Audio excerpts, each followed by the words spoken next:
सक्षमता परीक्षा को लेकर माननीय उच्च न्यायालय के समक्ष हम शिक्षकों की ओर से जो याचिका दायर की गई थी, उसमें आज माननीय उच्च न्यायालय ने अपना फैसला सुना दिया है।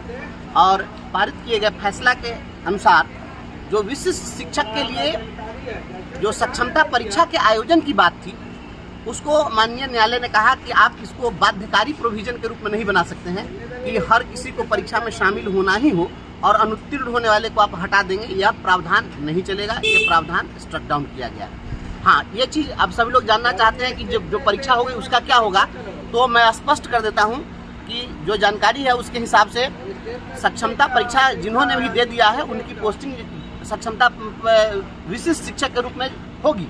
वो जहाँ जिनकी पोस्टिंग होगी वहाँ उनको जाना होगा। लेकिन जो पूर्व से कार्यरत नियोजित शिक्षक हैं, स्थानीय निकाय शिक्षक हैं, वो 2020 नियमावली के तहत बने रहेंगे। तो इसमें स्पष्ट हो गया कि स्थानीय निकाय शिक्षकों की सेवा जो है पूर्व की भांति बनी रहेगी और इसमें जो प्रोन्नति के अवसर हैं, बेसिक ग्रेड से स्नातक ग्रेड में, स्नातक ग्रेड से प्रधानाध्यापक ग्रेड में, तो ये प्रोन्नति के अवसर बने रहेंगे। और साथ ही साथ माननीय उच्च न्यायालय ने इनके कैरियर इन्हांसमेंट के संबंध में भी सरकार को उचित उपाय करने के लिए कहा है कि आप इनको बेहतर, इनके सेवा को आप कैसे बना सकते हैं, इस पर भी टिप्पणी है। और जो प्रमोशन हम लोग का लंबित है, तो प्रोन्नति देने की ही बातें हुई है। तो कुल जुला करके जो स्थिति है उसमें जो लोग चाहते थे कि नहीं हम अपने दूर दराज के जिलों में पोस्टिंग के आधार पर हम अपना घर छोड़कर बेघर होने की कीमत पर हम नौकरी करें, तो ये जो प्रावधान था, यह प्रावधान खत्म कर दिया गया है। इसलिए अब कोई भी स्थानीय निकाय शिक्षक परेशान नहीं हो, जो जहाँ है वहाँ बने रहेंगे, उनके सेवा पर किसी प्रकार का कोई सवाल नहीं होगा। जिन्होंने सक्षमता परीक्षा दी है उनकी पोस्टिंग जहाँ सरकार चाहेगी, जहाँ करेगी, वो वहाँ जाएंगे।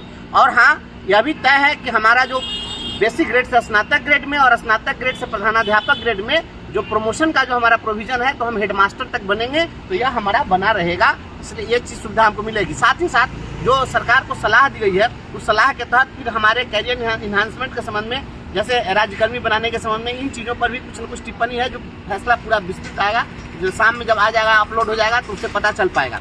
और एक चीज़ और मैं पहले ही बता दिया था कि जिस तरीके से राज्य सरकार ने विशिष्ट शिक्षक नियमावली के साथ ही यह कह दिया था कि जिलों में जो अपीलीय प्राधिकार है ये खत्म हो जाएंगे, तो अपीलीय प्राधिकार को भी यथावत रख दिया गया है कि अपीलीय प्राधिकार का प्रोविजन बना रहेगा, उसकी व्यवस्था बनी रहेगी, उसको आप खत्म नहीं कर सकते हैं। देखिए बंधुओं, मैं बहुत पहले से क्लियर कट कह रहा हूँ कि संविधान का जब 73वां संशोधन हुआ 1992 में, तो उसके साथ ही जो प्राइमरी एजुकेशन है वो स्थानीय निकायों के हवाले कर दिया गया। और स्थानीय निकायों के हवाले जब कर दिया गया है, तो पूरी तरह से स्थानीय निकायों से इसको नहीं छीना जा सकता है। इसलिए यह चीज़ चलने वाला नहीं है। अब रही बात विशिष्ट शिक्षक की बात और राज्यकर्मी की बात, तो उसके संबंध में, कैरियर के संबंध में सरकार को कहा है कि कुछ न कुछ उपाय कीजिए। हालांकि अगर कुछ नहीं भी होता है तो हमारा प्रोमोशनल एवेन्यू है वो हमारा बना रहेगा और हमें स्नातक ग्रेड में, प्रधानाध्यापक ग्रेड में प्रोन्नति देनी पड़ेगी। तो इतना कुछ हुआ है। और विशेष जो फैसला आएगा शाम में, तो अपलोड होगा, तो जजमेंट पढ़ने के बाद ही पूरा विस्तृत और हम बता पाएंगे। बहुत बहुत धन्यवाद।